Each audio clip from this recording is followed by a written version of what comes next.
What's up, homies? How's everybody doing? Welcome back to another video. And in today's video, yes, as you can see, we'll be touching on this hot little subject that's going around the Dragon Ball community of which game is better, Dragon Ball Xenoverse 2 or Dragon Ball Sparking Zero. Now, I myself have played Dragon Ball Xenoverse 2 every day for the last 8 years up until Sparking Zero came out, and have logged a ridiculous amount of hours in the game. Now, I haven't logged as many hours, nowhere near, in Sparking Zero, but I plan on it. And this is just a side-by-side comparison on the two games. Now, how I'm going to do this is I'm going to break it down into a few categories, that being story mode / offline mode, the online mode, and ranking experience, as well as customization. Now, these are just my thoughts and opinions. I hope no one gets too aggroed at me in the comments below for them. Again, it's all in just good fun, and these are just some facts to back up, because everyone else has been saying, hey, this game sucks, that game sucks, and there hasn't been any real, points made on it. And I feel like I've given as much time as I have to Xenoverse 2 and have played almost 100 hours of Sparking Zero. I should be able to, steer people in the right direction. But anyways, I hope you guys enjoy the video. I'll let you guys get to it, and, here we go. Now, what we're doing here is we're quite literally going to put age before beauty, and I mean that in, again, the most literal sense. Dragon Ball Xenoverse 2, the offline content of it, there is a plethora amount. You do have about a good, I'd say 80-70 hours of story mode to go through if you're not skipping through all the dialogue or the cutscenes. And up here, there are events that do qualify as offline because you don't have to, interact with anybody when you do them. As well as you can talk to, say, Goku here or a number of any characters that are on the map for you to unlock moves with by training with them, upping their camaraderie, that sort of deal. In the lobby, I've heard a lot of people complain and say the lobby aspect of everything is really old. I can see that. I can see where that gets old. I kind of do prefer the kind of flip and go with Sparking Zero's menus. It does kind of get a little tedious to run around and do this and do that for everything, and we'll get this item for that character, we'll unlock this and whatnot. But other than that, as well as, as far along the lines of offline content goes, you can also come over here to Parallel Quest to unlock even more moves or costumes for your character. And their difficulty varies with what star you pick, as well as whether or not you have the DLCs. Now, I have almost every move in the game, and this is easily a few weeks of grinding here. Now, that being said, if that's your kind of deal, that's your kind of deal. I got past it years ago, and it just is what it is. But let's go ahead and get into Sparking Zero's story mode. Now, here what I'm showing you is the story mode where you go primarily when you start the game to unlock characters and whatnot.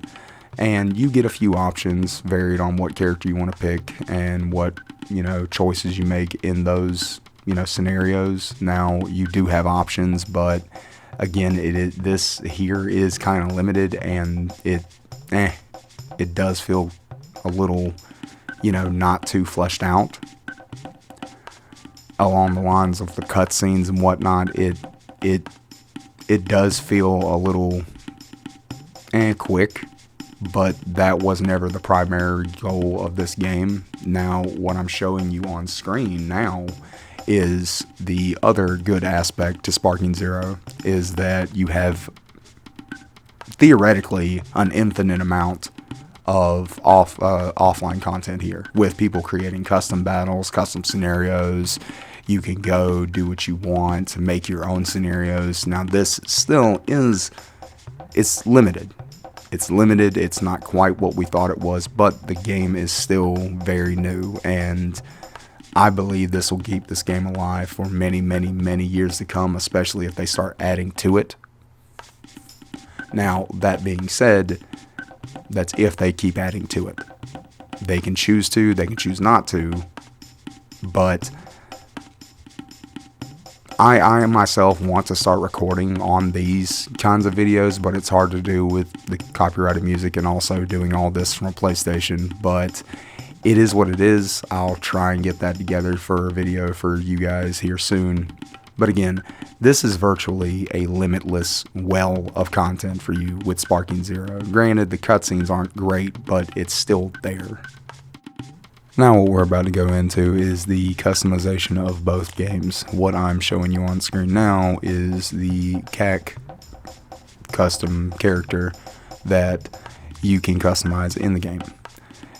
Here you do have a lot of choices aesthetically, whether it be the top, whether it be the hand/wristbands or whatever it is, or the pants or the shoes, as well as accessories. You have a plethora of customization options with this game. I will not deny that. Also with your Super Soul and QQ Bang that buffs or debuffs you in various areas due or to whatnot you may want to play as, or your play style may be. And the Super Souls can buff you in dozens and dozens of different ways. Now, that being said, it doesn't change the gameplay too much depending on which one you use. Some are far more overpowered than others here. That's a balancing issue that this game has. Now, that being said, it's not like you can't counteract whatever you need to in the game, or as well as set up any kind of build you want to in the game. You can customize your transformations, evasives, ultimates, everything. That being said though, most of these transformations, such as Beast and or Ultra Instinct, or even Super Saiyan Blue Evolved, they're not that good in the game unless your build or whatever you're running for that is pretty much primarily around that, or the Super Soul. Now that being said, these are not totally trash transformations, but it does add, it does add a little bit of, hey, what were you kind of thinking when you made these in the game? Because these are not primarily what I see used if I was to go onto the game. That being said, not saying you can't run into them though. Here you also have the option to put your points in wherever you want to create your character however you want to do it, and that in itself is kind of limited, but you can also make some overpowered broken things in the game, as well as what you're seeing on screen now would be the actual characters that are from the anime. Then you can customize those, excuse me. And that being said, you can't customize every character in the game, and some of these characters, if the events aren't up for you to get the custom keys for, you're just kind of shit out of luck and you're not going to get them for a very long time until they decide to actually put out the event again, which does suck. What we have here now is Sparking Zero's customization options. Now, here, I personally do like most of the aesthetic choices that you have to pick from here. That being said, they are limited and in some areas don't make a lot of sense, such as this Goku that I'm showing on screen now, mid Goku, should have the blue and orange gi that Z Goku has. This Goku doesn't have that. I don't know why they didn't add that into the game. I don't know why he doesn't have the option. It's weird, but yeah. One of the other things that I do like about this game, though, is the fact that you can see the distinguishing features between Super Saiyan mid Goku and Super Saiyan end Goku. I do like the fact that they went back with the kind of classic aesthetic for that, but what did throw me off is that that version of Vegeta doesn't get that. Something I thought was weird. But yeah, as you can see now, this outfit should be accessible for the other Goku. And all around, I feel like we should have at least a few more outfits. I'm not saying give us as much customization as Xenoverse 2 has, but here at least provide, what should be in the game, at least anime accurate. And here, personally, I like this outfit for Goku, but I feel like we could have gotten a bit more, and hopefully we do get a bit more. Vegeta's options are very limited, and I don't understand why this Vegeta, you can't have access to the Badman pink shirt outfit that he has in the series. I would have very much enjoyed that over just the plain, battle armor. Not saying it's trash, but I mean, like, we've seen it so much, and he has not a lot, but he has worn other things in the anime. But yeah, I find it also a little weird that you can't get, that outfit that GT Kid Goku has on for, regular End of Z Goku as well, because I know it's not canon now, but the last episode of Dragon Ball Z, he did have that outfit on. And one of the other things I'm sure that we'll get in due time, but I thought was weird that we didn't get just off the bat was, base GT Vegeta, and we only got Super Saiyan 4. I don't know if that was them trying to crunch in those characters, but hopefully at some point we get him. And Piccolo, for some of these characters, you're not going to have a lot of customization. Piccolo is one of those characters where he didn't wear a lot of different stuff in the anime. He doesn't. But one of the other things that I thought we should have gotten is why Trunks here. Why does the long-haired version of Trunks not have the jacket with the cut-off sleeves like the vest? I don't understand why he doesn't have that. But I feel like it's something that could be added because, you already have the clothing, in the game. I'm not sure on how much it would take to put that over to those characters and just cut the sleeves off, but hey.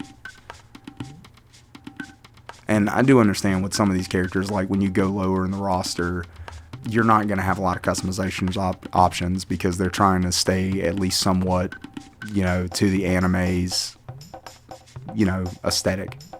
But again, also, on the other hand, there's a lot of what ifs in this game. The whole thing about the Budokai series is, one of the big things was that we had a lot of what if scenarios. We had fusions that didn't exist in the anime, like Hercule and Goku, or, Yamcha and Tien here. And yeah, I would like to see it.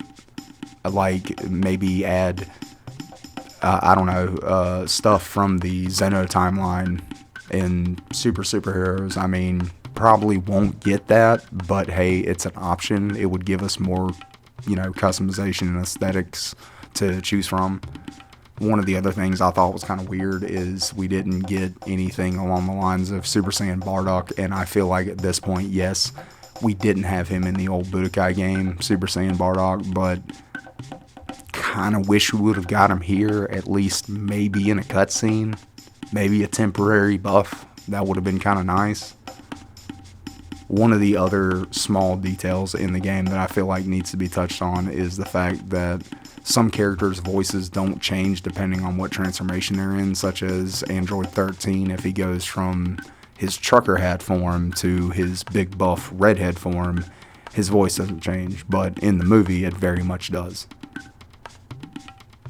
And other than that, I also don't really get why some characters made it into the cut for the game, like Rebrand's crew. I can understand Rebrand because she played a factor in the Tournament of Power, but I mean, honestly, and this might be just me, I would have much rather seen the rest of the, I don't know, Bergamo's crew or other characters from the game. Even like people have also said Super 17 from GT. I mean, we could have gotten him. I feel like that would have honestly been a better choice. And, you know, just overall, I mean, I do like the options, and this game is far, far, far more aesthetically pleasing, but I really hope that we get some more variety in it. And we do have some now. It just feels like it's a little dry. I mean, and I'm not saying give us, again, don't give us as much customization as Xenoverse 2. That's not what I'm saying. I'm saying just give us a little bit more. Also, such as, like, okay, take Super Broly for an example. I'll show him on screen in just a moment, but how come we don't have the, just without the armor on, he wore just that black, like, shirt, or whatever it was. We could have gotten that. We could get a few different options for Trunks and Goten at this point. As well as, I mean, hey, I feel like Master Roshi could have gotten a few more things. Along the lines of aesthetics, not anything with kit. But, like, such as why, like, for an example, we could also get color customization to where we can change the colors around just a bit. I mean, I feel like that wouldn't be too much to ask, but I get that that's not the direction that they may not want to go in this game's, you know, way. But it would be nice to sit here and see Xeno Vegito on screen, maybe Super Saiyan 4 Vegito on screen. It would be cool. And one of the other, you know, tidbits, you know, again, I don't understand how certain characters got in. The Frieza Soldier, why?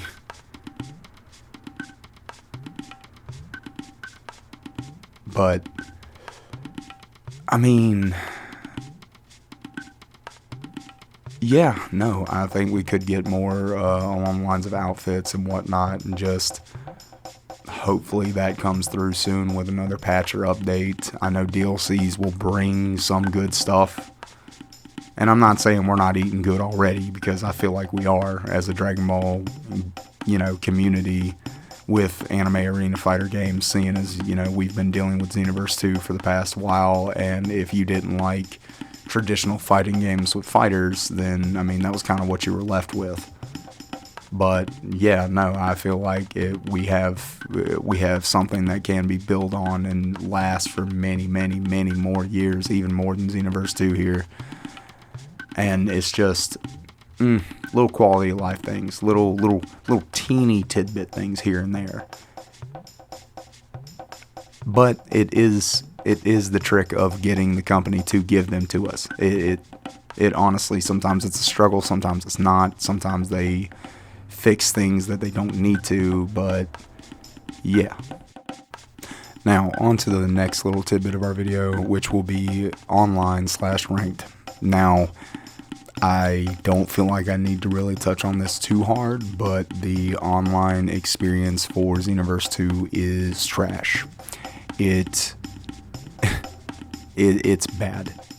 The netcode alone kills it. Absolutely into the ground kills it. You have so many times, and I can't tell you how, so many times I've just been swinging through my opponent, lost matches that I shouldn't due to just basic, you know, connection issues.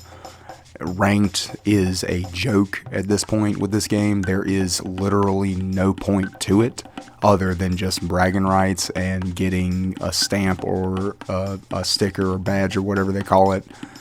You literally have everyone if they're not modding or cheesing, just doing that.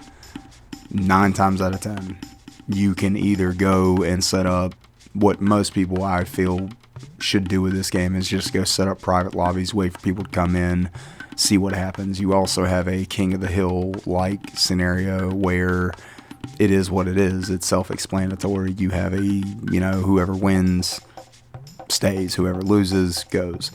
That in itself is fun sometimes with your friends, but touching on the fact of the ranked is what I'm going to be showing you on screen now is a picture of from what I understand right now, #1 time patroller that is a modder. And what we have on screen now is a picture of the rankings of everybody online. And as you can see, cool. It's a little ridiculous. Just modders, just, yeah, no. That being said, I have seen some videos of some people having questionable experiences online with Sparking Zero already. Now, I don't know if they're outright hacking. I haven't seen any clear evidence of that yet, but I wouldn't imagine it's outside the question for this game's future. Now, what you're seeing online now is the much more in-depth options that you have with this game's ranking system, as well as non-ranking system. You can choose how many bars you want to interact with another player. If they don't meet those requirements, you don't see them. You can even customize language, which I don't get that one, but hey. And you have various modes like tournament mode, as well as, training, of course, just like in any other fighting game. It doesn't even have to be an arena fighter, but tournament mode is a big deal for people who have played the Budokai series. It's a big deal. Now, what I'm showing you on screen now is a side-by-side or back-to-back comparison on the super/aesthetics of both games. Now, you can go ahead and tell me in the comments below which game you think looks better. Me, personally, I'm going with Sparking Zero. As well as something else I'd like to point out about all of the cutscenes that I'm hearing various bitching about online is the fact that people don't like the cutscenes. It's not real-time action, even though, again, with most people's argument of Xenoverse 2 having real-time action, it's laggy. It's a shit experience at the end of the day. But one of the things I'd like to add in about the cutscenes is something I thought about with this game is, it's quite possible that some of the cutscenes, given that the netcode for this game isn't super great, it's far better than Xenoverse 2's. And the cutscenes may be helping that, considering for both players you watch the cutscene play out for a few seconds. And it probably gives the computer time enough to calculate what they need to with everything in the netcode. And just overall, come on. You look at the screen, you tell me what you see, which is better. And I've heard crazy arguments as Xenoverse 2 did it better, which they haven't in any way, shape, or form. The transformations also, as you can see on screen, look way better over on Sparking Zero. Yes, there are a lot of cutscenes that play out, but considering the netcode with arena fighters has been so shaky before in the past, this might actually be a way of them trying to counteract it, as well as provide somewhat entertaining gameplay. And I can understand watching a cutscene play out every 5 seconds with your opponent just spamming shit does get old, but at this point I'm willing to take that in contrast to dealing with Xenoverse 2's just you're swinging through your opponent, false hit confirms, and just you have to deal with that shit almost every match, no matter what internet connection you're on. And that's coming from somebody that has like an 800 megabyte connection. And it just every match was laggy. On Sparking Zero, I can honestly say, yes, I have had some laggy matches, but nowhere in comparison to Xenoverse 2's. Point blank, simple, end of story. And it's just, hey, look, it can be better. but right now I think we're doing good. And what you're seeing on screen right now is, again, a back-to-back comparison of the character models for just Goku. Just Goku, Base Goku, Super Saiyan God Goku, and Super Saiyan 4 Goku. Again, you tell me which one you think looks better, which one looks more fleshed out.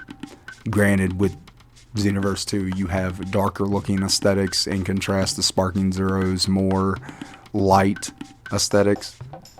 But hey, these are just my thoughts, my feelings. I hope you guys enjoyed the video. Let me know what you think in the comments below. And again, try not to get your torches and pitchforks too hard out for me. I'll be providing more Sparking Zero content real soon. But again, hope you guys enjoyed the video. Thank you for all the support, and I'll see you in the next one.